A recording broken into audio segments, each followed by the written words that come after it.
Houston, Texas, a city that truly deserves its designation as a metropolis. More than 2 million people live in the metropolitan area and its surrounding communities. Endless highways, huge skyscrapers right next to food trucks and shopping malls, and above all, almost omnipresent heat. Houston has something dazzling about it, with several skylines, numerous billboards, and its many residents who live there because they have made it. But like many cities of this kind, Houston also has its dark side. It is one of the cities in the US that has produced the most serial killers. A city where, statistically speaking, a murder is committed almost every day. And it is the city on whose doorstep a crime took place in 2014 that shocked even the most experienced investigators.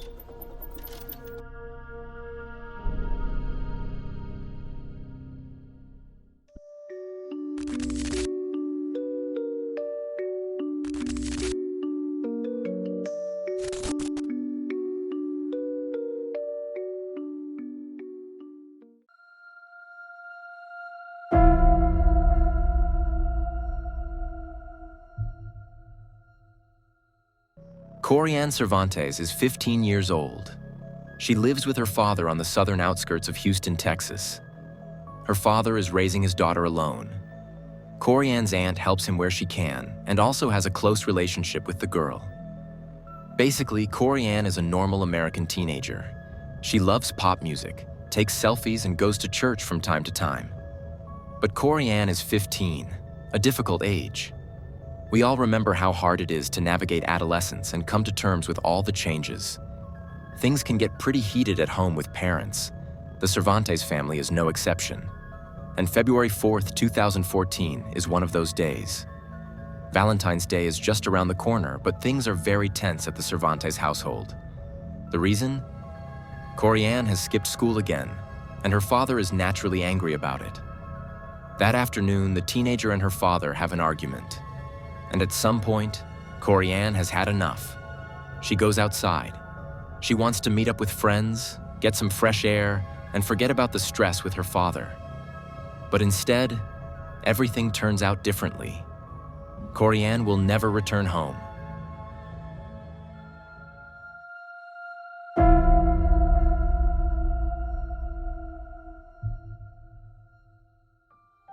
It is February 8th, 2014.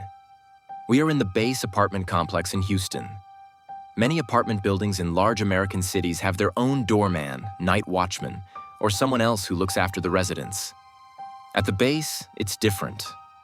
This is not a posh residential building, but rather a working-class neighborhood. On this February 8th, a resident of the building leaves early in the morning. He just wants to take out the trash. But then he notices that the door to apartment 5 is open. Apartment 5 has been vacant for quite some time, but the door is always locked. When the neighbor looks inside the apartment, he immediately recoils. What he sees in the empty apartment is something that later shocks even experienced police officers. The body of a young woman lies in the apartment. She has been brutally murdered. She has a severe head injury, which ultimately led to her death. It is not entirely clear what the murder weapon could have been. Due to the severe injury and because no papers were found in the apartment, the body cannot be identified at first.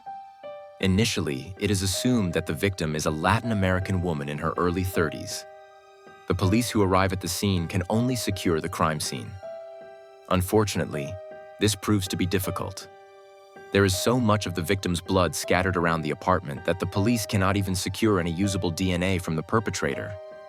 The victim's blood has covered all potential traces. The autopsy documents injuries that can only be described as severe. The victim's head was completely smashed with a hard object. It is quickly determined what the weapon was. Remnants of porcelain have become embedded in the wounds. The murder weapon was a toilet cistern. The perpetrator or perpetrators struck the woman several times on the head with it. In addition, her right eye was removed. There are stab wounds on her face and the rest of her body, caused by a screwdriver or similar object. An inverted cross was carved into her stomach. And you can probably already guess who the dead person in apartment 5 is. Corriann Cervantes, The fact that the police initially misjudged her age at the scene of the crime speaks volumes about how severe her injuries must have been. In fact, Corriann had been invited to an apartment at the base on the day she disappeared. But not to apartment number 5, but to another apartment. She sat there with friends, chatting, drinking, and smoking a little. Someone also had some of the prescription drug Xanax with them, which is often abused as a drug in the US. At some point during the night, she got up and left, according to Corriann's friend. 2 of the boys, Jose and Victor, even accompanied Corriann outside. Corriann had known Victor for a long time. The 2 went to school together. This makes the police sit up and take notice. Jose and Victor seem to be the last 2 people to have seen the murder victim alive. Victor and Jose are a little older than Corriann, 16 and 17 years old, and they are probably exactly the piece of the puzzle that the police are missing.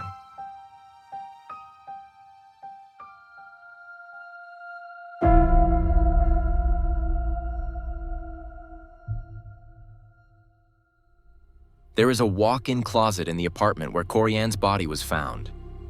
It's basically half an extra room. The body was lying right in front of it.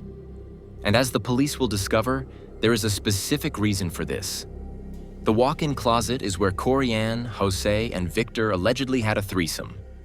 How consensual the whole thing really was, especially since Corriann had been drinking and smoking weed, is questionable. The fact is that the situation escalated very quickly. At least that's what Jose willingly tells a few friends. While the police are in shock and trying to solve Corriann's murder, 17-year-old Jose Reyes seems completely relaxed. He's not trying to distract from the fact that he and his friend Victor were the last people to see Corriann alive. On the contrary, a few days before the body was found, Jose told his friends that he had had sex with her. Victor was there too, he says. Jose even reports that Corriann bit his genitals, and that sounds like anything but a consensual threesome. Jose also tells his friends what else he and his friend Victor did to Corriann. When Jose and 2 friends are sitting together, he starts a kind of freestyle rap. He raps about a threesome in which he killed a woman, that the woman tried to run away, and that he stabbed her to sell his soul. His friends don't take it seriously.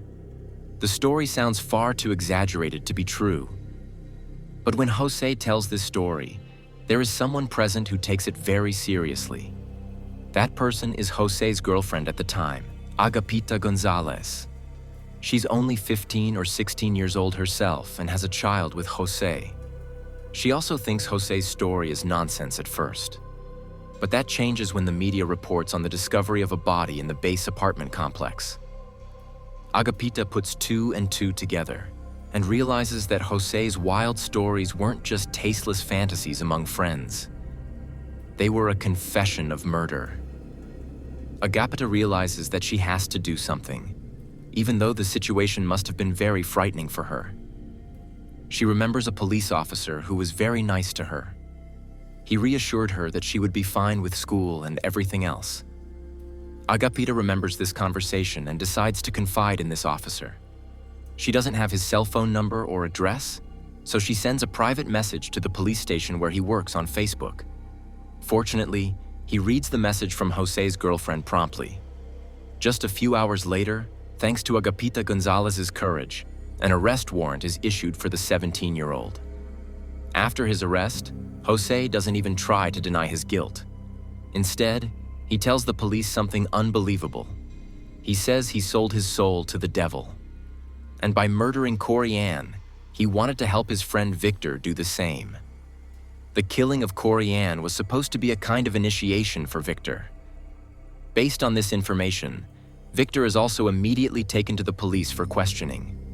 There, he first presents himself as ignorant, then as innocent. You realize what you say in this room is going to decide decades of your life? That we're not playing games? Yeah, I know. Okay. I'm not telling you all I know. No, you're not. Not even close. You haven't even started touching the truth yet, Victor. I already have an open case. I didn't know what was going to happen. I saw him hitting her with the ashtray and she was bleeding everywhere. And the first thing she does is gets up and tells me, she's like, Victor, why are you doing this? And I didn't even touch her. This statement by Victor is very revealing. Not only did he lie at first and then pretend that he hadn't done anything, he also uses this moment to implicitly complain about Corriann's behavior. He shows no empathy whatsoever for his classmate, who may have just been abused and was definitely seriously injured. Even if he feels that he did not actually become violent in this situation, Corriann trusted him. She went to school with Victor and is naturally more than shocked that he did not intervene to help her. But Victor clearly cannot or will not understand any of this.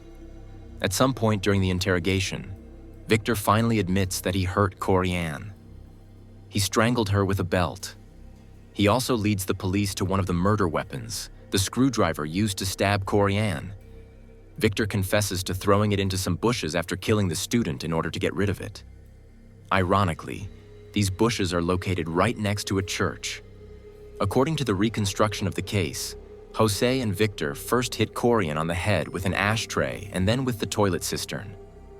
They then used a curtain rod to gouge out one of Corriann's eyes. Finally, they used the screwdriver to stab her. They also strangled her with Victor's belt. It was a truly brutal murder. The investigators do not believe for a second that Victor is less guilty than Jose. Jose may have been the instigator of the whole thing, but Victor definitely participated. And that makes him just as much a murderer as his friend, who is a year older, in the eyes of the prosecution. Jose and Victor are charged separately. Before his trial, Jose insists that he is not a Satanist. Although he was interested in the devil a few years ago, he is now a devout Christian. However, this does not quite fit with letters the teenager sent from prison to the court itself. Not only does Jose confess to Corriann's murder in the letters, he also writes that the devil was present that night and ordered him to hurt Corriann. He writes, and I quote, "He stood there watching me and Victor. It's all right, it's what the devil asked for." He also calls Corriann a slut and claims to have stabbed her more than 60 times. Clearly, the teenager has no remorse for what he and his friend have done. Corriann's family sits in the witness box during his trial. They have had a life-size cardboard cutout of Corriann made and brought to court. Jose has to sit facing the image of the girl he brutally murdered the entire time. Jose is sentenced to life imprisonment. He will be eligible to apply for parole after 40 years in prison, i.e. in 2054. At Victor's trial a few weeks later, the second perpetrator receives the same sentence. The investigators in charge cannot imagine that the two will ever be granted parole. The crime against Corriann Cervantes was far too brutal for that. And neither of the two murderers showed any remorse. That brings us to the end of today's video. Probably one of the most brutal crimes we've ever covered on the channel.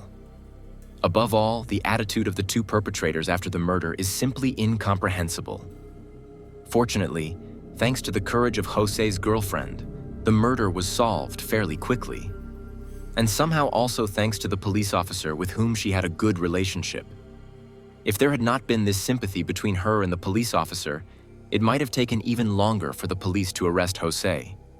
If there is anything positive to be taken away from this terrible crime, then perhaps it is precisely that it is worthwhile for authority figures to discuss problematic situations with young people on an equal footing and build trust with them. That didn't save Corriann Cervantes, but it did ensure that her killers received life sentences.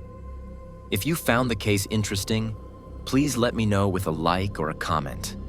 By the way, you'll also be supporting the channel, because any interaction increases the likelihood that the video will be recommended to people who haven't subscribed to Insolito yet. Other than that, there's not much more to say. Have a good morning, afternoon, or evening, depending on when you're watching this, and I hope to see you again in the next video. Until then, ciao everyone.